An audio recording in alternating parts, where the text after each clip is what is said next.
When you hear the word brownfield, what comes to mind? Probably an old abandoned factory or some other empty, dilapidated industrial site. But this is also considered a brownfield, and it's undergoing a spectacular transformation. Huntington's Prichard building will begin its second century, renovated into more than 100 senior living apartments, along with health and other support services and retail businesses on the lower floors. Built in 1926, the Prichard was once a grand hotel, 13 stories and 300 rooms, a ballroom, and a fine dining restaurant. During its heyday, it hosted such notables as John F. Kennedy during his 1960 presidential campaign. The hotel closed in 1970, and after years of various other mixed uses, it was finally shut down for building code violations in 2015. But one local group had plans to bring it back. This feels so exhilarating. I mean, we had a vision 7 years ago, and now we're finally seeing it come to fruition. And with a wonderful team that God assembled, we are just so blessed to see it come to this point.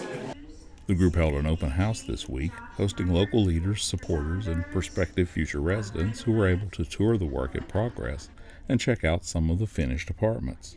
Planned work also includes the restoration of some of the building's original architectural features.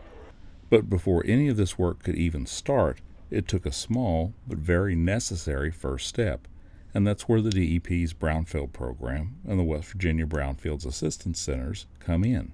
Knowing the environmental impacts that are here is a huge critical factor early on. Is it just a small amount of remediation work that needs to be done, or is it going to be a very costly, huge amount that needs to be done? So getting that work done on the front end, so we had the assessment work done, inspections and everything, so we knew how much was in here in terms of the quantity of materials that needed to be addressed. And then we used that to put together a cleanup grant that was successful through the EPA Brownfields program. And then they were able to utilize that. But that was a big factor in getting that piece, if you would, of this construction puzzle done and out of the way so all the new development could then occur. Without the brownfield, none of this would have gotten done, because the very first question that our investors asked us is this a clean building?